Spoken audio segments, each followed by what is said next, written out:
Colin and Samir research is very different from Dodford research, which is very different from Digital Spaghetti research. Ooh. Yeah, very different. Putting as much work possible in pre-production will give you the highest ROI. So what's the process of research? Biggest inflection point, the first brand deal, oldest video, newest video, most popular. Can there even still be a Casey Neistat that inspired a generation? That's a good question.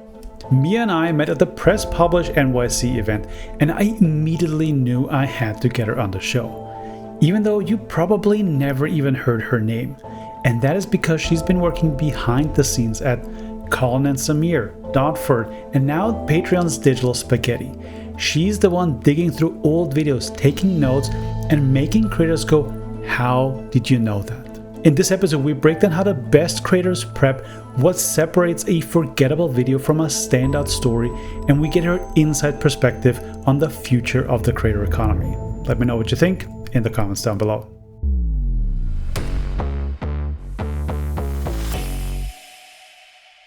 But Mia, tell me, why do I even need to research a guest or a topic? Like, why is research important to me as a creator, as a podcast host? I just think that there are certain questions that come to the surface that you can only get through interacting with those videos yourself. Like you bring your own life experience and then that collides with the guest's life experience and you say, "Oh my God, I didn't know that. Like you went to the same college as me," or something.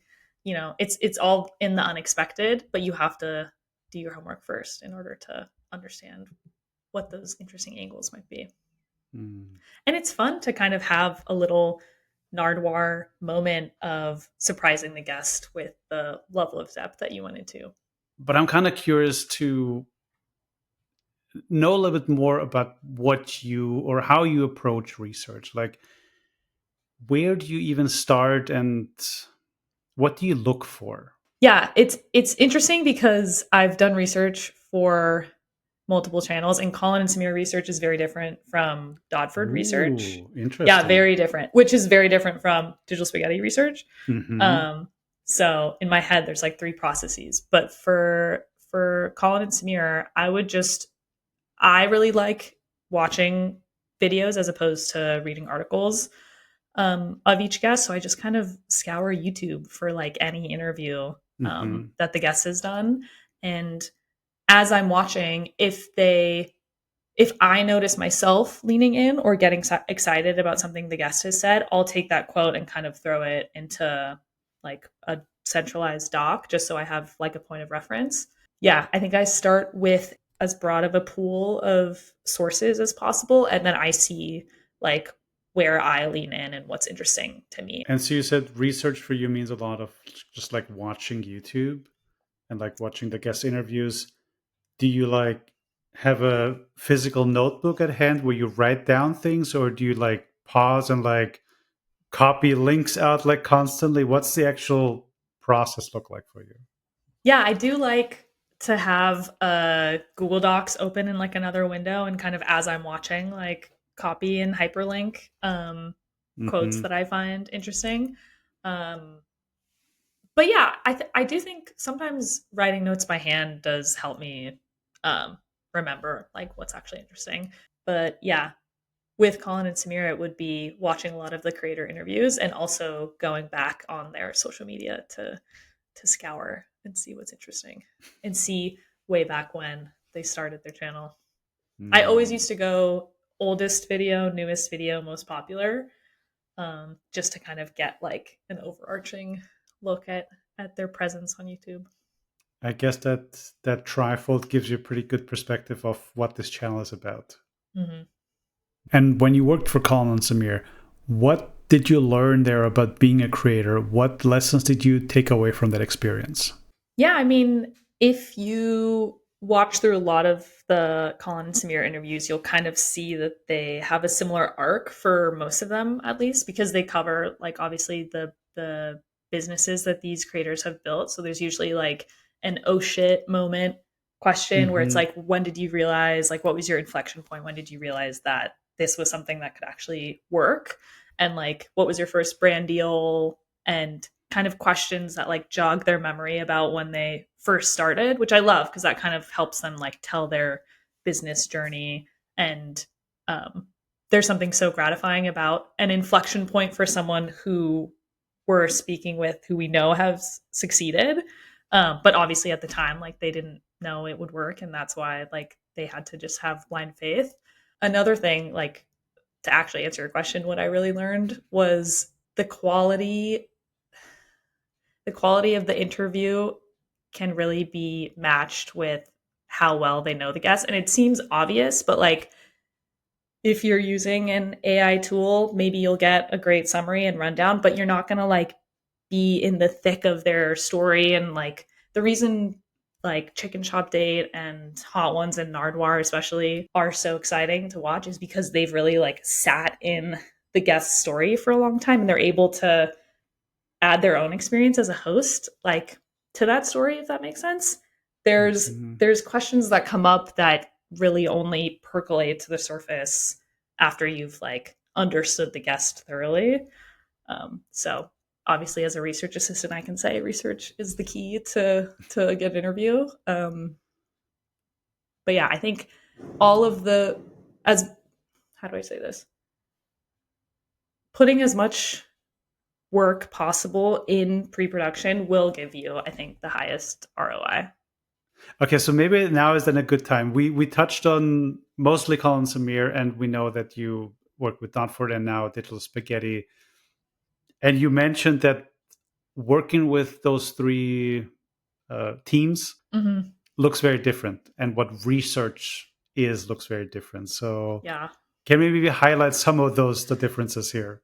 The biggest thing is that Colin and Smear's interviews are unscripted, whereas Dodford's mini documentaries are very scripted and have like a paper edit. And he goes into more depth on this, like on his Patreon and in different videos.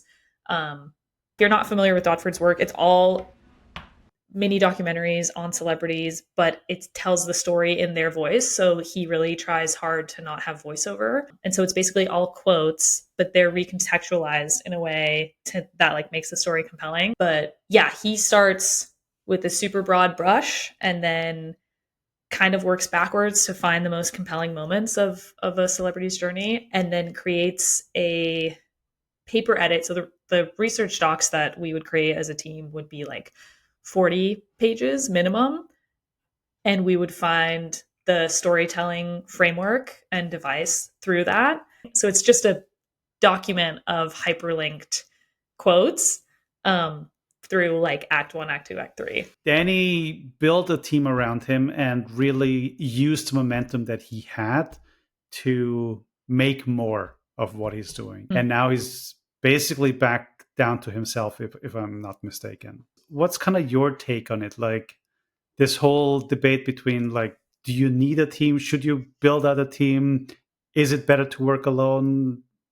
From your outside perspective, what do you think about that? I've only ever been a team member of a creator's channel and not a creator myself. So I'm just speaking from that angle. Yeah, I loved working within his team, but I think he is perfectly capable, as you can see, of doing it himself. I think it's just a matter of avoiding burnout and what your budget is. And also it's really hard to hire. Obviously, like creating is really personal. And so a lot of people have trouble delegating something and like trusting another person to have the skills to translate the creator's idea into an actual finished work.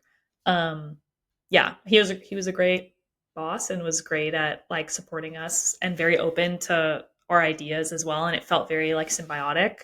But yeah, his apartment burned down and a lot of unfortunate events I think left him to just go solo. But I think yeah, not everyone needs a team. It just has to do with how much support you need or want. Um, Obviously, that's kind of like a non-answer where it's like, oh, it's up to you. It's up to each person. But yeah, I think a lot of work goes into his videos, and he is very disciplined in making sure that yeah, a video goes out each month, which sounds like a lot of time, but when it comes to his process, I think yeah, he has to be really disciplined with his deadlines.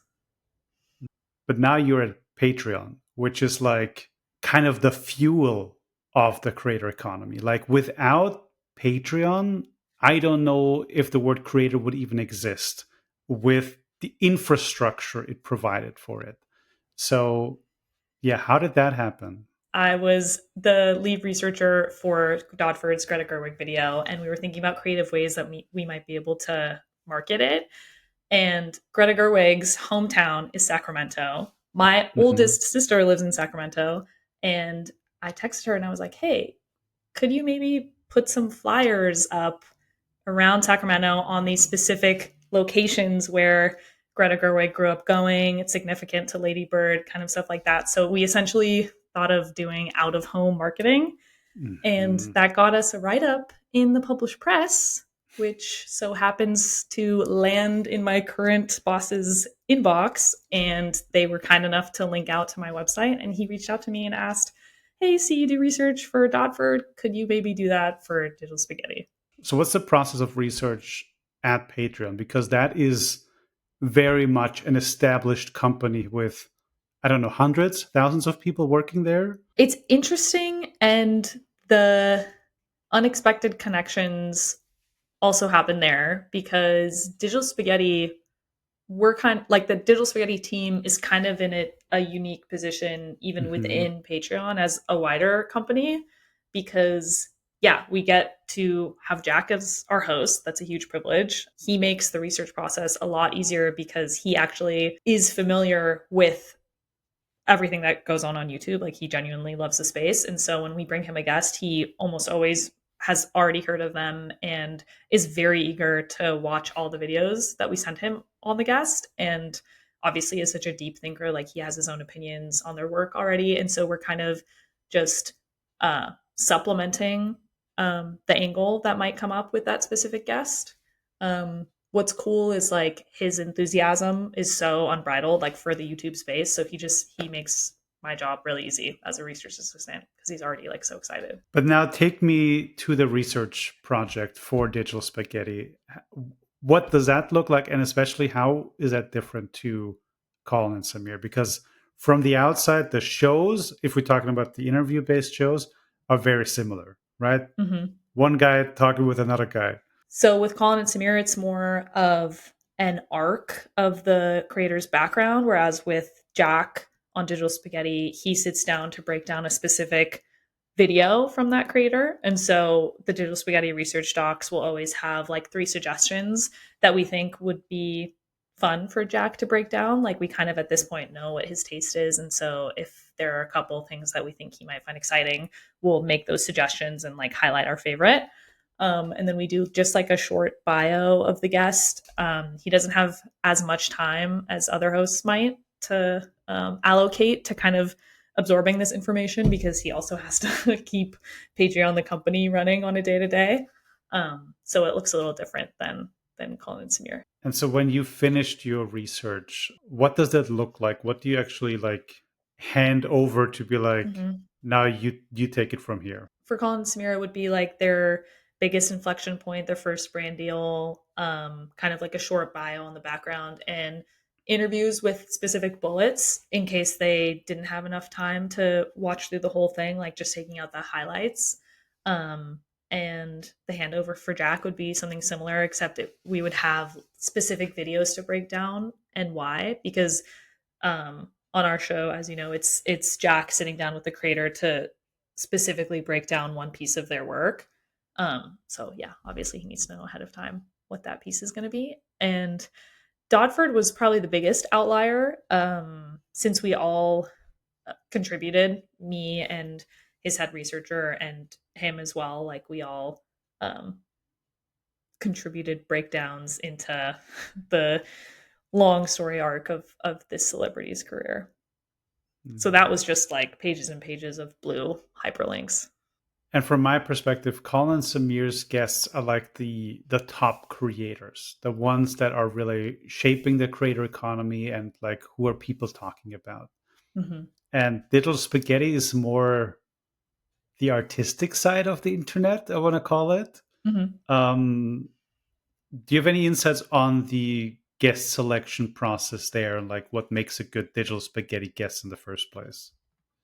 Yeah, I mean, we're always kind of talking about that and trying to narrow down the specifics of what makes a successful guest. We have a spreadsheet and we have little tags within Notion, like we want there to be diverse voices and authentic storytelling and a dedication to craft and like authenticity and all these things that kind of like join together to make the perfect guest. But I think someone with a specific artistic style and yeah, I mean it's a little overused, but authenticity I think is a big buzzword. Like they don't necessarily care if they're getting like millions of subscribers as long as their creative voice is being shared.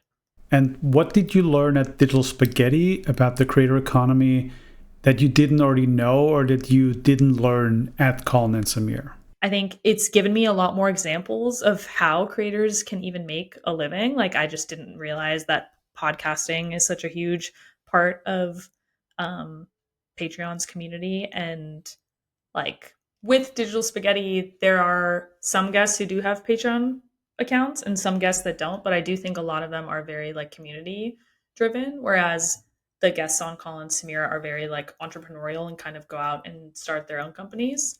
Not to say that they like don't have communities behind them, but I think the kinds of creators that are on Digital Spaghetti are a little bit smaller scale, but they have like die hard followers. And so, yeah, working within Patreon, I think, has opened my eyes to just the different kinds of business structures that creators can have. Yeah, they don't all need to rely on brand deals, which is kind of nice and like the whole point of why Patreon was created, so that creators could have more consistent um, income. And so, if we think about a YouTube creator from your Mm-hmm. perspective, is there any amount of viewership or subscribers or any kind of metric where you think it makes sense to start a Patreon even? That's a good question. I think one learning that they always try to implore to creators for starting on Patreon is sometimes they'll make the mistake of starting a Patreon without building any sort of following, and then they get frustrated as to why they don't have a lot of conversions. Um, which I mean, I don't mean to like be mean or anything, but uh, there I could be wrong in this, but I think it's about like a 1 to 2% conversion rate from your regular Okay. followers to actual like super fan Patreon level fans, because you have to Wow. understand Okay. like you can have casual viewers on YouTube, but not all of those will actually convert to give you $5 a month. So I do think the approach of like growing as strong as an audience as possible and then introducing like a financial support um, channel like Yeah. possibility um is something, yeah, that you have to take in mind. Like not all of those will convert, so obviously like creating as big of a pool as possible um will help you to make a consistent income. And so, if we take this back of the napkin math of the 1 to 2% conversion, that kind of means if you get 1,000 views per video on average, you can expect 10 to 20 people to get to your Patreon. I think so, and I think it might be more like subscribers versus viewers, because Okay. that would, yeah, imply that they are like consistent. Yeah, Well, but there's I don't there's a know. whole there's a whole thing about subscribers, and Jack Conti had a very famous talk about the death of the follower. Yeah, everyone go watch We'll Death of link. a Follower. Yes, really good talk. Hello. I'm worried that the 2020s could become the death of the follower. Working at these three very distinct stations of the creator economy, and what we mentioned earlier about more money and more people coming into YouTube. Hmm. Do you think that there's still space for artists, indie creators? Can they still make it, or can there even still be a person like Casey Neistat that inspired a generation? I think that is what I'm curious about to hear from you. That's kind of what I've been drawn towards and I'm always looking for, like the artists of YouTube. That's always really compelling to me, like the independent storytellers who have a really distinct style, like the Max Josephs and people like that. And like the Ali Gallops and like, yeah, people who without even clicking on their video, you kind of know what it's gonna look like. Um, but yeah, to answer your question, I don't know. I do think Casey was very much a unicorn in terms of like his level of success and like explosion Yeah. in popularity. Um, and I think now YouTube is a little more fragmented, like in its fandoms. But I don't know. I mean, you and I were talking about this earlier, like who is the Casey of YouTube nowadays? And I don't know if there is just one singular person who's kind of like the face of YouTube. So I'm not sure if It there will it be another like him. it was Jimmy, Mr. Beast, but I think the pull that he had on becoming a YouTuber is definitely lessened. You mean And I like he mean, didn't inspire as many people oh, to he join inspired YouTube? tons of people, Yeah. but kind of the wrong way, in the sense of Mm. people saw people started emulating Mr. Beast at the current level Hmm. without looking back at where he actually started, and like Yeah, how do cutting the you table in half. Yeah. and like making videos for no money. That's the Mhm. very common misconception I see in both podcasting and YouTube. It's just like, how much money do I need to get started? It's like, you don't. That's the beauty of it. If you have money, you can do a lot more things with it, but you absolutely don't need it. And I'm always looking for somebody who is just out there expressing themselves with the basic resources, and just people tune in for it. Max Fosh is a great example Yeah, for I did somebody. research on him for Colin and Samir. Ooh, Oh. he's a great example of somebody who reaches a really wide audience, but anybody can do what he's doing. There is no big Yeah. budget required. He's pretty unique in the challenge genre, and I think he is like his part of his differentiator is the like wholesomeness and silliness of his pranks. Like they're never mean spirited. And I think that kind of makes them like bingeable. So, for you, as somebody who works for creators, with creators, what does success look like to you, actually? Success for me, I would love to stay with Digital Spaghetti long term and help build the show. I think we're in an exciting time where we're also making our own Patreon. It's fully free and you can sign up. All you have to do is put in your email. That's where all our full episodes are living right now. Hmm. But that's really fun because we can kind of work on building a more in-depth relationship with our viewers in a way that we can't on YouTube. Um, so yeah, would love to stay with Digital Spaghetti for a long time and help build out that show and make it as good as possible. Um, but yeah, I think success for creators nowadays would be like the buzzword of authenticity and kind of not having, I don't know, the stresses of the algorithm change how they make videos. I think what was so fun about Casey's videos was it did really feel like his artistic expression and just like the overhead shots of like Sharpie and his real day to day, like in New York. So I think, yeah, sharing your life in a real way that feels reminiscent of like early 2011s. What I learned from this conversation is that research isn't the way to make you look smart, it's how you build a connection to the stories you want to tell. It gives your videos perspective. But there's another element to this that a lot of creators overlook. Because even with great instincts, you need systems around you to do this in the long run. And that's exactly what I dig into in my conversation with Charles, who is a creator manager and works with some of the smartest people on the platform. So if you want to understand the part of the creator journey that nobody talks about, watch this video next.